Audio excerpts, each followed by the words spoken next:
എല്ലാവർക്കും വ്യക്തിത്വം എന്ന് പറയുന്ന ഒരു കാര്യമുണ്ട്. അപ്പോൾ പലപ്പോഴും നമ്മൾ എന്താ വിചാരിക്കണം, അവളോട് അത് പറഞ്ഞിട്ട് എന്താ, അല്ലെങ്കിൽ അയാളോടൊന്ന് പറഞ്ഞിട്ട് എന്താ. ഒരു ബന്ധം നിലനിർത്താണ്ട് ഏറ്റവും നല്ലതെന്ന് വെച്ച് കഴിഞ്ഞാൽ ഇവർക്ക് മാനസികമായിട്ട് ഭയങ്കരമായിട്ട് ഡിറ്റാച്ച് ആവും. പല കാര്യങ്ങളും അങ്ങോട്ടും ഇങ്ങോട്ടും പറയാതെ ഒരു ചെറിയ. നമസ്കാരം, ഞാൻ അഡ്വക്കേറ്റ് ശൈലറാണി. പുതിയ വീഡിയോയിലേക്ക് സ്വാഗതം. 2025 ആദ്യത്തെ വീഡിയോ ആണ്. നമ്മൾ ഓരോ വർഷം തുടങ്ങുമ്പോൾ കുറേ കാര്യങ്ങളൊക്കെ റെസൊല്യൂഷനൊക്കെ പാസ്സാക്കുമല്ലോ. അതുപോലെ ഞാനും വിചാരിച്ചു ഈ വർഷം എന്തായാലും നല്ല രീതിയിൽ വീഡിയോ ചെയ്യണമെന്ന്. കഴിഞ്ഞ പ്രാവശ്യം ഇടയ്ക്കിടയ്ക്ക് മുറിഞ്ഞു പോയി, പിന്നെയും തുടങ്ങും, പിന്നെയും വൈകും. നമ്മുടേതായിട്ടുള്ള കുറച്ച് ജോലിയുടെ തിരക്കും പല ഹെൽത്ത് ഇഷ്യൂസും കാരണമൊക്കെയാണ് പോയത്. 2025 ഉറപ്പായിട്ടും നിങ്ങൾക്ക് വേണ്ടിയിട്ട് നല്ല നല്ല വീഡിയോസ് ചെയ്യണമെന്ന് ആഗ്രഹമുണ്ട്. 2025 എല്ലാവർക്കും മനോഹരമായ ഒരു വർഷമായിരിക്കട്ടെ എന്ന് ആശംസിക്കുന്നു. നമുക്ക് ഇന്ന് സംസാരിക്കാൻ പറ്റുന്നതെന്ന് വെച്ച് കഴിഞ്ഞാൽ കുടുംബ ബന്ധം നിലനിർത്താനുള്ള ഒരു 4 വഴികൾ. ഇപ്പം അറിയാമല്ലോ, ഫെയിൽഡ് ആയിട്ടുള്ളവരിൽ നിന്ന് നിങ്ങൾ പഠിക്കുമോ, നമ്മൾ എന്താ പറയുക, തോറ്റവരിൽ നിന്ന് നിങ്ങൾ പഠിക്കുമോ, സക്സസ് ആയവരിൽ നിന്ന് പഠിക്കേണ്ട കാര്യമില്ല എന്നല്ലേ. ശരിക്കും പറഞ്ഞാൽ തോറ്റവർക്കാണ് ഏറ്റവും കൂടുതൽ നിങ്ങൾക്ക് പല കാര്യങ്ങളും പറഞ്ഞു തരാൻ കഴിയുന്നത്. ഇപ്പം ഞാനൊരു ഡിവോഴ്സ് ലോയറാണ്, ഈവൻ ദോ ഫെയിൽഡ് മാരേജ് ആണ് എങ്കിലും എനിക്ക് അതിൽ നിന്ന് നിങ്ങൾക്ക് പറഞ്ഞു തരാൻ പറ്റുന്ന, അന്ന് എൻ്റെ ചെറിയ പ്രായത്തിലായിരുന്നല്ലോ ഞാനൊരു മാരേജിലേക്ക് പോയത്. അപ്പോൾ റെക്ടിഫൈ ചെയ്യാമായിരുന്ന പല പല കാര്യങ്ങൾ, അല്ലെങ്കിൽ നമ്മുടെ മുമ്പേ വരുന്ന കേസുകളിലാണെങ്കിൽ ഞാൻ മനസ്സിലാക്കിയെടുത്തിട്ടുള്ള ഒരു 4 കാര്യങ്ങൾ ഞാൻ പറയാം. 4 കാര്യങ്ങളെന്ന് വെച്ചാൽ മെയിനായിട്ട് വേണ്ടത് കമ്മ്യൂണിക്കേഷനാണ്. അപ്പോൾ പലപ്പോഴും നമ്മൾ എന്താ വിചാരിക്കണം, അവളോട് അത് പറഞ്ഞിട്ട് എന്താ, അല്ലെങ്കിൽ അയാളോടൊന്ന് പറഞ്ഞിട്ട് എന്താ. ഒരു കറക്റ്റായിട്ടൊരു വേ ഓഫ് കമ്മ്യൂണിക്കേഷൻ കറക്റ്റാണ് എങ്കിൽ, ആ രീതിയിൽ മറ്റയാൾ എടുക്കുന്നുണ്ട് എങ്കിൽ ഒരു ബന്ധം നിലനിർത്താണ്ട് ഏറ്റവും നല്ലതെന്ന് വെച്ച് കഴിഞ്ഞാൽ ശരിക്കും പറഞ്ഞാൽ കമ്മ്യൂണിക്കേഷൻ തന്നെയാണ്. നമ്മൾ സംസാരിക്കണം, വീട്ടിൽ വരുമ്പോൾ സംസാരിക്കണം, അല്ലെങ്കിൽ യാത്രയിലാണെങ്കിൽ തന്നെയും നമ്മളൊരു ട്രാൻസ്പെറൻസി ഉണ്ട്. ഇപ്പം നമ്മൾ ഫിസിക്കലി അയാളുമായിട്ട് കാണുന്നില്ല എന്നുണ്ട് എങ്കിൽ പല സ്ഥലത്ത് നിന്നിട്ട് ഞാനിവിടെ എത്തി കേട്ടോ, അല്ലെങ്കിൽ ഒരു മെസ്സേജ് ഞാനിവിടെ എത്തി കേട്ടോ, വിളിക്കാം കേട്ടോ എന്നൊക്കെ പറയുന്നതാണ് ഒരു കമ്മ്യൂണിക്കേഷൻ എന്ന് പറയുന്നത്. പക്ഷെ ഒരു ഭയങ്കര കമ്മ്യൂണിക്കേഷൻ ഇല്ലാതെ പോകുമ്പോഴെന്താന്ന് പറയുമോ, ഇവർക്ക് മാനസികമായിട്ട് ഭയങ്കരമായിട്ട് ഡിറ്റാച്ച് ആവും. പല കാര്യങ്ങളും അങ്ങോട്ടും ഇങ്ങോട്ടും പറയാതെ, ഒരു ചെറിയ നിസ്സാര കാര്യമാണെങ്കിൽ പോലും അത് അങ്ങോട്ടും ഇങ്ങോട്ടും ഷെയർ ചെയ്യുന്നത് പോലെ ഒരു ബന്ധത്തിന് ഞാൻ മനസ്സിലാക്കിയിട്ടുള്ളത് ബെറ്റർ കമ്മ്യൂണിക്കേഷനാണ് ഒരു റിലേഷൻഷിപ്പിന് ഏറ്റവും ബേസായിട്ട് വേണ്ടത്. എല്ലാ കാര്യങ്ങളും തുറന്ന് സംസാരിക്കാൻ പറയുന്ന പാർട്ട്ണറിനെക്കാളും ഉള്ള ഒരു റൈറ്റ് പേഴ്സൺ എന്ന് പറയുന്നത് വേറെ ഒന്നുമില്ല. എപ്പോഴും റിലേഷൻഷിപ്പ് ബാഡ് ആവണമെങ്കിൽ നമ്മുടെ പാർട്ട്ണർ റോങ് ആകുമ്പോൾ നമുക്ക് ബെറ്ററായിട്ട് ഒരു കാര്യങ്ങളും കമ്മ്യൂണിക്കേറ്റ് ചെയ്യാൻ പറ്റാതാവുമ്പോഴേക്കും നമ്മൾ ഭയങ്കര ഫ്രസ്ട്രേറ്റഡ് ആവും, നമുക്ക് ഭയങ്കര സഫോക്കേഷൻ വരും. നമ്മളിത് ആരോട് ഷെയർ ചെയ്യും? കറക്റ്റായിട്ട് ഷെയർ ചെയ്യാൻ പറ്റുന്ന, കമ്മ്യൂണിക്കേറ്റ് ചെയ്യാൻ പറ്റുന്ന ഒരു പാർട്ട്ണർ. അതായിരുന്നു മെയിനായിട്ട് ആദ്യം എനിക്ക് പറയാനുള്ള ഒരു കാര്യം. ഒരു രണ്ടാമത്തെ എൻ്റെ ഒരു അഡ്വൈസ് എന്ന് പറയാൻ പറ്റില്ല, ഒരു സജഷൻ എന്ന് പറയാം. എനിക്ക് അഡ്വൈസ് പറയാനും ഇഷ്ടമില്ല, ഞാൻ അഡ്വൈസ് കേൾക്കാറുമില്ല. കാരണം വെച്ചാൽ നമുക്ക് ശരിയെന്ന് തോന്നുന്നത് നമ്മൾ എടുക്കുക, അത്രയേ ഉള്ളൂ.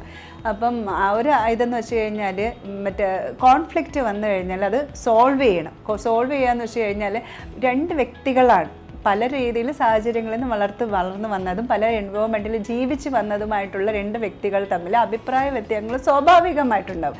ഇപ്പോൾ എൻ്റെ മോള് ചെറിയ കുട്ടിയാണെന്ന് വളർന്നു വന്നു, വലുതായി കഴിയുമ്പോൾ അവൾക്ക് അവളുടേതായിട്ടുള്ള നിലപാടുകളും അഭിപ്രായങ്ങളുണ്ടാവും, എനിക്ക് എൻ്റേതായിട്ടുണ്ടാവും. പക്ഷെ നമ്മൾ 2 പേരും കൂടെ സംസാരിച്ചിട്ട് ഒരു പ്രശ്നത്തിൽ ഇതാണ് അമ്മയുടെ അഭിപ്രായം, എങ്ങനെയാണ്, ഓക്കെ, വിത്ത് റെസ്പെക്റ്റ്.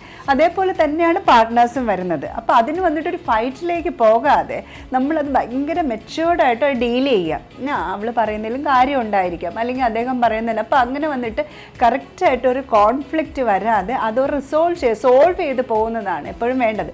ശരിക്കും പറഞ്ഞു കഴിഞ്ഞാൽ എനിക്കിവിടെ വരുന്ന കേസുകളിൽ എങ്ങനെയെന്ന് വെച്ച് കഴിഞ്ഞാൽ പ്രോബ്ലം സോൾവ് ചെയ്യില്ല.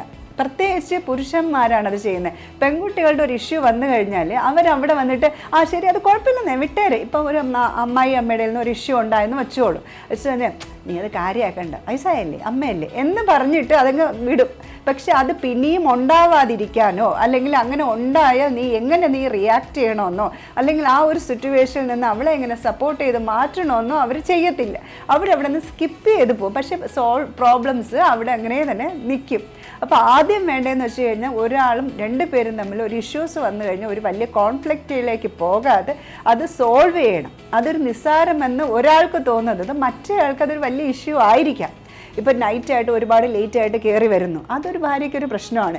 തിരിച്ചും ആയിക്കോട്ടെ, ഭാര്യ ഒരുപാട് സമയം ഫ്രണ്ട്സുമായിട്ട് ഫോണിൽ സംസാരിക്കുന്ന ഇഷ്യൂ ആണ് എങ്കിൽ അതെനിക്കൊരു പ്രശ്നമാണ്, എനിക്കത് മനസ്സിലായിട്ട് ബുദ്ധിമുട്ടുണ്ടെന്നുണ്ട് എങ്കിലും മറ്റത് വിത്ത് ഡ്യൂ റെസ്പെക്റ്റ്, അത് ഞങ്ങളുടെ ഫാമിലിയിൽ അഫക്റ്റ് ചെയ്തുകൊണ്ടിരിക്കുകയാണ്, അതല്ല നിങ്ങൾ ആര് ചോദിക്കുകയെന്ന് പറഞ്ഞുകൊണ്ട് നിൽക്കാതെ അത് പുള്ളിക്കാരനെ സംബന്ധിച്ചിടത്തോളം ചിലപ്പം അവർ വളർന്ന സാഹചര്യമായിരിക്കും, ഞാൻ നേരത്തെ പറഞ്ഞ പോലെ അനുഭവങ്ങളായിരിക്കാം. ഒരുപാട് എൻ്റെ കൂടെ ക്വാളിറ്റി ടൈം സ്പെൻഡ് ചെയ്യണില്ല, അവളിവിടെ വന്നിട്ട് എപ്പം നോക്കിയാലും വീട്ടിൽ വിളിച്ചുകൊണ്ടിരിക്കുന്നു, അല്ലെങ്കിൽ ഫ്രണ്ട്സിനെ വിളിച്ചുകൊണ്ടിരിക്കുന്നത്. അപ്പം പറയുമ്പോൾ പുള്ളിക്കാരനും അതിൻ്റേതായിട്ടുള്ള വിഷമമുണ്ട്. അത് നമ്മൾ മനസ്സിലാക്കുക. തിരിച്ചാണെങ്കിൽ അങ്ങനത്തെ ഒരു ചെറിയ ചെറിയ നിസ്സാര കാര്യങ്ങളായിരിക്കാം വലിയൊരു പ്രശ്നങ്ങളിലേക്ക് പോയിട്ട് റിലേഷൻഷിപ്പ് ബ്രേക്ക് ആവുന്നത്. നിങ്ങൾ വിചാരിക്കുന്ന പോലെ നമ്മൾ ഒരു ഫാമിലി എന്ന് പറയുന്നത് നമുക്ക് ഏറ്റവും വലിയ അസറ്റാണ്.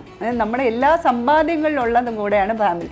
അപ്പോൾ അത് നമ്മൾ നിലനിർത്താൻ നോക്കണം. ഒരു നിസ്സാരമായിട്ട് ഇടിച്ച് പൊട്ടിച്ച് കളഞ്ഞ് നഷ്ടപ്പെടുത്താതെ, എന്ന് വെച്ചാൽ നഷ്ടപ്പെടേണ്ടതാണെങ്കിൽ പൊട്ടേണ്ടതാണെങ്കിൽ പൊട്ടട്ടെ, പക്ഷെ നമ്മൾ അതിന് മാക്സിമം എഫേർട്ട് എടുക്കുകയാണെങ്കിൽ അത് നമുക്ക് തന്നെ പിന്നീട് റിഗ്രറ്റും ഉണ്ടാവില്ല. നമ്മൾ ഇതെല്ലാം നമ്മൾ സോൾവ് ചെയ്തു എന്നുള്ള രീതിയിൽ ഫാമിലി എന്ന് പറയുന്നത് റിയലി ഒരു അസറ്റ് തന്നെയാണ്. റിലേഷൻഷിപ്പ് നല്ല ബെറ്ററായിട്ട് കൊണ്ടുപോകുന്ന മക്കൾ, ഹസ്ബൻഡ്, വൈഫ്, അല്ലെങ്കിൽ അവർ ജോയിൻ്റ് ആയിട്ടുള്ള ഫാമിലി, കുടുംബ ബന്ധങ്ങളെന്ന് പറയുന്നത്. നമ്മൾ പുറത്തുള്ള പ്രശ്നങ്ങൾ നമുക്ക് പിന്നെയും നമുക്ക് പരിഹരിക്കാൻ പറ്റും. പക്ഷേ വീട്ടിനകത്ത് വന്ന് പ്രശ്നങ്ങൾ ഉണ്ടാവുകയാണെങ്കിൽ അടപടലം ആടിപ്പോവും. അത് കാരണം ഇഷ്യൂസ് എന്തെങ്കിലും ഉണ്ടെങ്കിൽ സോൾവ് ചെയ്യാൻ ശ്രമിക്കുക. ശരിക്കും ഡിസിഷൻ മേക്കിംഗ് എന്ന് പറയുന്നത് ഒരു പവറാണ്. കാരണം വെച്ച് കഴിഞ്ഞാൽ നമ്മൾ അവരെ അലോ ചെയ്ത് കഴിഞ്ഞാൽ ഏത് കുട്ടികളാണെങ്കിലും അവരുടെ അഭിപ്രായം കൂടെ നമ്മൾ കേട്ട് മനസ്സിലാക്കിയിട്ട് വേണം ഒരു ഡിസിഷനിലേക്ക് എത്താൻ വേണ്ടി. അപ്പോൾ മിക്കപ്പോഴും പുരുഷന്മാരെന്താ ചെയ്യണമെന്ന് വെച്ച് കഴിഞ്ഞാൽ അവൾക്കത് അറിയില്ല, അല്ലെങ്കിൽ അവളുടെ കാര്യങ്ങളെന്ന് ചോദിക്കണമെന്ന് പറഞ്ഞിട്ട് അവർ തന്നെ എല്ലാ തീരുമാനങ്ങളും അങ്ങ് എടുക്കും. അപ്പോൾ മറ്റേ ആൾക്ക് സ്പേസ് ഇല്ലാത്ത പോലെ ഫീൽ ചെയ്യും. അതേപോലെ ഒരു ചെറിയ നിസ്സാര കാര്യം, ഒരു ട്രാവൽ ഡെസ്റ്റിനേഷൻ ഇവർ പ്ലാൻ ചെയ്തു എന്ന് വെച്ചോളൂ. ഒരാൾക്ക് വന്നിട്ട് തിരമാലകളുള്ള കടലാണ് ഇഷ്ടം, മറ്റേ ആൾക്ക് ഹിൽ സ്റ്റേഷനാണ് ഇഷ്ടം. പക്ഷെ ഇവർ രണ്ടുപേരും കൂടെ സംസാരിച്ചിട്ട് അങ്ങോട്ടും ഇങ്ങോട്ടും ശരി നിനക്ക് ഇവർ കാരണം ഈ പ്രാവശ്യം നമുക്ക് ഇവിടെ പോവാം, നെക്സ്റ്റ് പ്രാവശ്യം അടുത്ത പ്രാവശ്യം പോവാം, അങ്ങനെ ഒരു നിസ്സാരം ഞാൻ തമാശ പോലെ പറഞ്ഞാണ് എങ്കിൽ പോലും മറ്റതങ്ങനെയല്ല. വേണ്ട വേണ്ട എനിക്ക് അവിടെ തന്നെ പോകുമെന്ന് പറയുമ്പോഴേക്കും മറ്റേ ആൾക്ക് സ്പേസ് ഇല്ലാതെ തോന്നും. അപ്പോൾ ഡിസിഷൻ മേക്കിംഗ്, ഒരു പ്രോപ്പർട്ടി മേടിക്കണാവട്ടെ, വീട് മേടിക്കണാവട്ടെ, ഈ കാറ് മേടിക്കണാവട്ടെ, കുട്ടികളുടെ പഠിത്തം ആവട്ടെ, ഫാമിലിക്കകത്ത് നടക്കുന്ന എന്ത് തന്നെയാണെങ്കിൽ, ഈവൺ ഒരു കല്യാണത്തിന് പിറ്റേ ദിവസം പോകണോ എങ്കിൽ തന്നെയും ഒരു തീരുമാനം എടുക്കുമ്പോൾ അങ്ങോട്ടും ഇങ്ങോട്ടും പരസ്പരം അവൻ നിനക്ക് എപ്പോഴും ഇറങ്ങാൻ പറ്റും, അതൊന്നും പറ്റൂല, എനിക്ക് ഇത് നേരത്തെ പോകണം, അങ്ങനെയല്ല. രണ്ടുപേരും കൂടെ ഒരുമിച്ച് ഒരു ഡിസിഷനിലേക്ക് എത്തി ഒരു അങ്ങോട്ടും ഇങ്ങോട്ടും അനുവദിച്ച് കൊടുക്കണം ഒരു ഡിസിഷൻ എടുക്കാൻ വേണ്ടി വിത്ത് ഡ്യൂ റെസ്പെക്റ്റോടുകൂടെ. എങ്കിൽ മാത്രമേ ഒരു റിലേഷൻഷിപ്പ് വളരെ മനോഹരമായിട്ട് പോകും. അല്ലെങ്കിൽ എന്തെന്നറിയോ, ഒരു രാജാവും കുറേ അടിമകളും പോലെ, അല്ലെങ്കിൽ ഒരാൾ ഒരു പവർഫുൾ ആയിട്ടുള്ള ഒരു പേഴ്സൺ ബാക്കി മറ്റുള്ളവരെല്ലാവരും കൂടെ ഒബേ ചെയ്യുന്ന ഒരവസ്ഥയിലേക്ക്. അതൊരിക്കലും ഇന്നത്തെ കാലഘട്ടത്തിൽ അത് യോജിച്ചതല്ല. ഈവൺ ഒരു കുഞ്ഞു കുട്ടിയാണെങ്കിൽ ഫാമിലിക്കകത്താണെങ്കിൽ അവനും ഒരു വോയിസ് ഉണ്ട്, അവൻ്റെ അഭിപ്രായങ്ങളും കൂടെ കേൾക്കണം. ഇത് തന്നെയാണ് എൻ്റെ ഒരു ആഗ്രഹം എന്ന് പറയുന്നത്. ഇനിയുള്ള തലമുറ നിലനിർത്താൻ പറ്റുന്നതും അത് തന്നെയാണ്. എല്ലാവർക്കും വ്യക്തിത്വം എന്ന് പറയുന്ന ഒരു കാര്യമുണ്ട്. അവരുടെ വോയിസിന് വില കൽപ്പിക്കുന്നു എന്ന് പറയുന്നതാണ് അവരുടെ പേഴ്സണാലിറ്റി ഡെവലപ്പ് ചെയ്യാനുള്ള ഏറ്റവും വലിയൊരു അവസരം എന്ന് പറയുന്നത്. ഏറ്റവും ലാസ്റ്റ് ഒരു സജഷൻ എന്ന് പറയുന്നത്, ഒരു റിലേഷൻഷിപ്പ് മെയിൻറ്റെയിൻ ചെയ്യണമെങ്കിൽ ഇന്നത്തെ കാലത്ത് എന്ന് പറയുന്നത് എല്ലാവരും കരിയർ ഓറിയൻറ്റഡ് ആണ്. നമ്മൾ കരിയർ ഗ്രോത്തിനെ സപ്പോർട്ട് ചെയ്യുക. പ്രത്യേകിച്ച് സ്ത്രീകളെന്ന് പറയുന്നത് അവർ പഠിക്കുന്ന കാലത്ത് മുതൽ പണ്ട് മുതൽ ഹൗസ് വൈഫായിട്ട് ജീവിക്കണമെന്നല്ല ആഗ്രഹിച്ചുകൊണ്ട് വരുന്നത്. എനിക്ക് ഈ ഒരു കരിയർ ഡെവലപ്പ് ചെയ്യണം, അല്ലെങ്കിൽ എനിക്ക് എബ്രോഡ് പോകണം, അല്ലെങ്കിൽ എനിക്ക് സ്വന്തമായിട്ട് നിൽക്കണം, എൻ്റെ പാരൻസിനെ നോക്കണം. ഇതൊക്കെ പെൺപിള്ളേർ ആലോചിച്ച് എന്തുകൊണ്ടാണ് ഇപ്പോൾ പെൺകുട്ടികൾ കല്യാണം കഴിക്കുന്നില്ല എന്നുള്ള തീരുമാനം എന്ന് പറയുന്നത് ഇവർക്ക് ഈ കരിയർ അല്ലെങ്കിൽ ഇത് പലതും കോംപ്രമൈസ് ചെയ്യേണ്ടി വരുമെന്ന് പേടിച്ചിട്ടാണ്. അപ്പോൾ ഒരു റിലേഷൻഷിപ്പ് വരുന്ന സമയത്ത് രണ്ടുപേരുടെ കരിയർ, അതേപോലെ ഒരു ബിസിനസ്സിലിരിക്കുന്ന ഭർത്താവാണ് എങ്കിൽ ആ ബിസിനസ് ഡെവലപ്പ് ചെയ്യാനുള്ള എല്ലാവിധ സപ്പോർട്ടും ഈ ഭാഗത്തു നിന്ന്, ഭാര്യയുടെ ഭാഗത്തു നിന്ന്. അപ്പോൾ അങ്ങോട്ടും ഇങ്ങോട്ടും നമ്മൾ ഒരു അവരവരുടെ കരിയർ ഗ്രോത്തിന് അതിന് മാക്സിമം ഒരു സപ്പോർട്ട്. ഈ റിലേഷൻഷിപ്പ് എന്ന് പറയുന്നത് രണ്ടുപേരും വിചാരിച്ചാൽ മാത്രം പോകുന്ന ഒരു കാര്യമാണ്. ഒരാൾ മാത്രം കയ്യും കാലും ഇട്ട് അടിച്ചാൽ ഒരിക്കലും മുന്നോട്ട് പോകാൻ പറ്റില്ല. രണ്ടു പേർക്കും ഒരു ഈക്വൽ 50-50 കോൺട്രിബ്യൂഷൻ എന്ന് പറയില്ല. ചിലപ്പോൾ ഒരാൾ എഫേർട്ട് കൂടുതൽ എടുത്തെന്നിരിക്കും, മറ്റേ ആൾ എഫേർട്ട്, ചിലപ്പോൾ എബ്രോഡൊക്കെ ജോലി ചെയ്യുന്നവർക്ക് അവർക്ക് സാലറി ഫിനാൻഷ്യൽ സപ്പോർട്ടായിരിക്കും, അല്ലെങ്കിൽ ഒരു ഇമോഷണൽ സപ്പോർട്ടായിരിക്കും വയ്ക്കുന്നത്. പക്ഷേ ഇവിടെ വന്നിട്ട് ഫിസിക്കലി കുട്ടികളെ സ്കൂളിൽ വിടുന്നതാണെങ്കിലും ഫിനാൻഷ്യൽ മാനേജ്മെൻറ്റും എല്ലാം കൂടുതൽ എഫേർട്ട് കുടുംബം നടത്താൻ, റിലേഷൻഷിപ്പ് മെയിൻറ്റെയിൻ ചെയ്യാൻ വൈഫ് എടുത്തെന്ന് വരും. അതേപോലെ തിരിച്ചും പല കാര്യങ്ങളും അങ്ങോട്ടും ഇങ്ങോട്ടും ഒരു എന്താ പറയുക കോംപ്രമൈസ് ചെയ്ത്, ഒരു കോംപ്രമൈസ് എന്ന് പറയാനും പറ്റില്ല, എങ്ങനെയാണ് പറയുന്നത്, എഫേർട്ട് എടുക്കണം. രണ്ടുപേരും എഫേർട്ട് എടുത്തു കഴിഞ്ഞാൽ മാത്രമേ പരസ്പര റെസ്പെക്റ്റോടെ പറ്റില്ല. പിന്നെ കരിയർ ഗ്രോത്ത് എന്ന് പറയുന്നതെന്ന് വെച്ച് കഴിഞ്ഞാൽ എപ്പോഴും കരിയർ ഗ്രോത്തിന് തടസ്സം നിൽക്കുന്നതെന്ന് വെച്ച് കഴിഞ്ഞാൽ പെൺകുട്ടികളുടെ കരിയർ ഗ്രോത്തിനാണ് പ്രോബ്ലം വരുന്നത്. ആണിന് ഒരു വിവാഹമോ അല്ലെങ്കിൽ റിലേഷൻഷിപ്പോ ഒരു തരത്തിലൊരു മാറ്റം വരുന്നില്ല. അവൻ താമസിച്ച വീട്ടിൽ താമസിക്കുന്നു, അവൻ ജോലി ചെയ്തതെടുത്ത് ജോലി ചെയ്തുകൊണ്ടിരിക്കുന്നു. പക്ഷേ പെൺകുട്ടി വരുന്ന സമയത്ത് അവൾ അവിടെ നിന്ന് ഇപ്പോൾ ബാംഗ്ലൂരിൽ ജോലി ചെയ്യുന്ന കുട്ടി, കൊച്ചിയിലാണ് ജോലി ചെയ്യുന്ന പയ്യനാണെങ്കിൽ അവൻ കംപ്ലീറ്റ് ഒന്നുകിൽ അതുള്ള റിസൈൻ ചെയ്തിട്ട് ഇങ്ങോട്ട് വരണം, അല്ലെങ്കിൽ അവൾ ഇവിടെയും കിടന്ന് ഓടണം. അപ്പോൾ ഇതിന് വന്നിട്ട് മാക്സിമം സപ്പോർട്ട് ചെക്കൻ്റെ വീട്ടിലും ചെക്കൻ്റെ വീട്ടുകാരും കൊടുത്താൽ മാത്രമേ അവൾക്ക് നല്ല രീതിയിൽ അവളെ കരിയർ ബിൽഡ് ചെയ്ത് മുന്നോട്ട് പോകാൻ പറ്റൂ. പെട്ടെന്ന് അവൾക്ക് എബ്രോഡ് പോകാൻ വേണ്ടിയിട്ട് വരുന്നുണ്ട്.